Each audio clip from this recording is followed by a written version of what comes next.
Welcome to Switzerland, the land of breathtaking landscapes, delicious cheese, amazing chocolate, a very high quality of life, and an immense amount of stress. Stress of finances, dues, job, school, and for teenagers like me, stress of finding a lere. What's a lere, you may ask? An apprenticeship program. Or at least that's what we say in Switzerland. Lehrstelle. So in Switzerland, you gotta study for 9 years. 9 years of mandatory primary education. After that, you can choose to study further in gymnasium, potentially to go to university, or you can choose to do a lere, an apprenticeship program. 70% of the Swiss population chooses to do a lere, and Switzerland even claims that that's their recipe for success, their model of apprenticeship programs. You can become anything from a car mechanic, office assistant, kitchen helper, Elon Musk, and much more. There are more than 300 registered apprenticeships. But the problem was that I just wanna make videos on the internet or videos in general, and that wasn't on the list. Just kidding. Just kidding. Yeah. Having said all that, here is the conflict and the twist. I came to Switzerland early 2018. Long story short, yes, I'm born here in Switzerland, but at the age of 5, my parents decided to go back to Pakistan, and I did all my primary education there in Pakistan. And as of late 2017, we decided to come back here to Switzerland. So when you move to Switzerland and are below the age of 16, you'd go directly in the traditional schooling system. Above the age of 16, you'd be put in something known as the integration course, where you learn everything from computer, geography, maths, history, culture, and much more, with the heavy emphasis on the German language, all in hopes and efforts to get you up to speed with the traditional 9 years of schooling. Also to make you academically competent and also have a strong grip of the German language in order for you to get yourself an apprenticeship program, a lere, and also to complete it. In a simply furnished classroom, 8 teenagers are taking math lessons. The fact that they're under 18 years old and they're alone in Switzerland. Yikalo fled Eritrea through Ethiopia, Sudan, Libya, and Italy, arriving in Switzerland after a journey that lasted 2 months. He's been in the country for almost a year, and he's now learning German. His dream is to become an auto mechanic.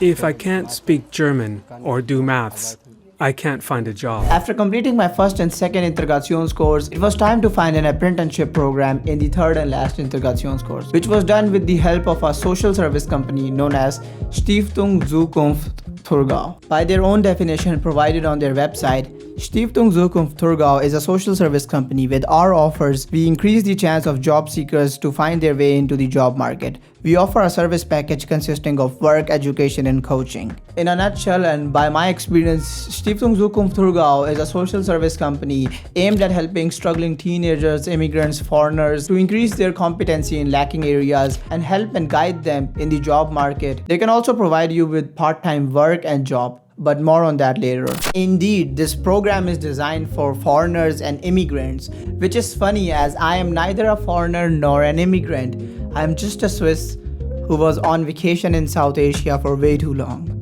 Like really long. Moving on to the process of finding an apprenticeship, which consists of you looking through a lot of websites from various firms and companies, searching for open vacancies in your desired profession, and then sending them an email with all your documents, CV, motivation, and interest in the desired profession. And then if you're lucky, they'll call you for a trial apprenticeship known as Schnupperlehre. There they'll check your capabilities, motivation, and interest in the field in order to decide to offer you a 3 to 4 year apprenticeship program or not. I had to do all that and document it to report it to my advisors at Stiftung Zukunft. If you were to send an application requesting for a trial apprenticeship and your documents state how long you have been in Switzerland, which level of German you have passed or are currently on, where you were for the last 10 years, alongside all your other credentials. And now, another individual were to send the same application, but he was born and raised in Switzerland, did all his schooling here, hence has no problem in the German language. Now guess who would be more advantaged and preferred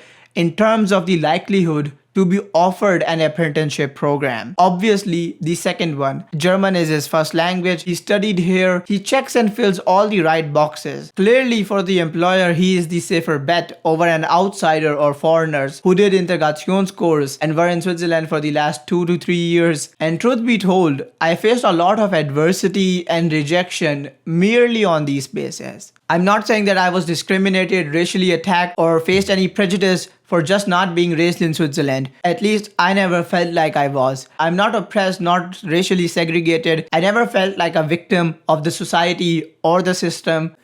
I just felt slightly disadvantaged, and that's also fully justified, rightfully so. My shortcomings and disadvantages weren't the outcome or a result of a bad system, individuals, or any group of people for that matter. I just wanted to clarify that. Before we move on, if I sound and look tired and lethargic, it's because I'm fasting. Happy Ramadan. But even with all that burden and disadvantages, I stood firmly on track. With a lot of uncertainty and worry, I kept calling every day, sending emails to various firms, all in hopes to getting a trial apprenticeship. I got some success with it. I got a 1-week trial apprenticeship in a garage as an automobile assistant. The garage told me beforehand that they don't have any open vacancy for an apprenticeship program. Nonetheless, it was a good experience.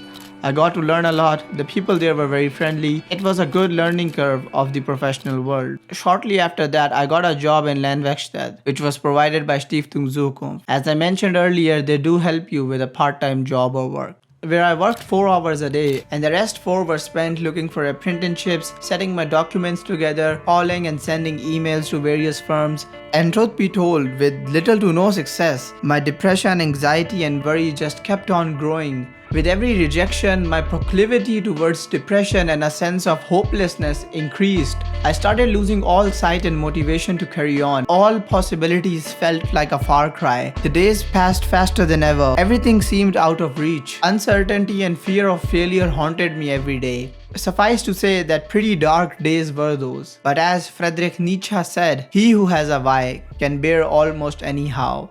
And I had one too many whys to bear almost anyhow.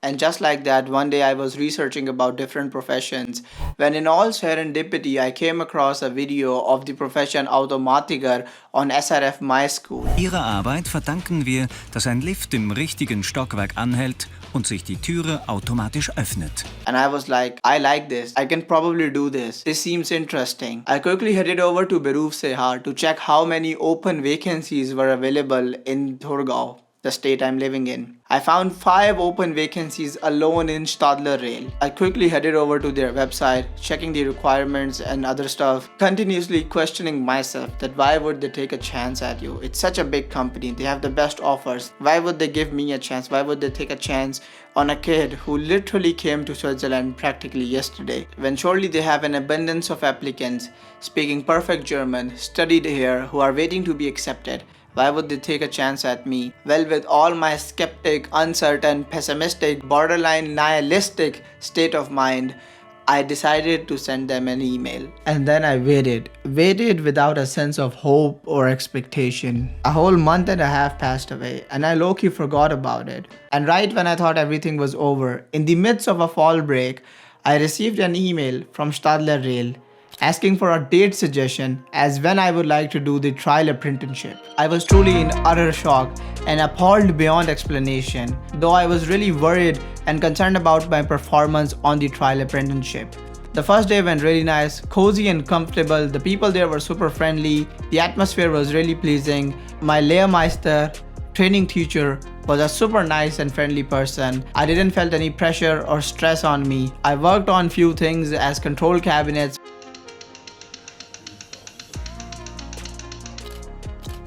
On the second day, as expected, there was a maths test alongside tech and Allgemeinsbildung, which I needed to pass. But with my limited competence of the German language, it was a bit of a stretch for me. Moving on to the third, the most important and last day, my Lehrmeister, training teacher, told me that we're going to sit together after Mittagspause, and I got super terrified. Not only is he gonna tell me that if he's gonna offer me an apprenticeship program, but he's also going to discuss my tests, the 3 tests which I gave. I was really terrified, and after Mittagspause we sat together. I was super nervous that what's gonna be the outcome? Am I gonna get another rejection, or is it gonna be something else this time? And let me read it to you in his own words. Basit haben wir als einen sehr ehrgeizigen, motivierten jungen Mann kennengelernt. Und wir können uns eine Lehre mit vorstellen. Absolute electricity running through my body. Like no joke, peak human experience. Things mountain climbers feel Olympic athletes, skydivers, boxers, UFC fighters after winning the match. Like finally the pressure, the burden was removed. I felt lighter, cloud 9, levitating. My mind was literally in a divine state of peace. Words are powerless to express my gratitude. I'm low-key mad that I didn't record anything. I was just so immersed in the moment, couldn't think about anything else. Like I was really drowning in gratitude. Right after that, I remember running to catch my train. I felt into this deep state of gratitude, but this time not for me or anyone else, but for God, the divine, the creator of heaven and hell. Without his guidance, this would have not been possible. This last part might not be for everyone, but I certainly feel it. A lot has happened in a year for me. I'm a whole different person now. This has been a very humbling journey, one filled with uncertainty, resistance, trials, and ending with utter gratitude. And on that note, I'd end with a quote from Seneca. The gem cannot be polished without friction, nor man perfected without trials. Fair take.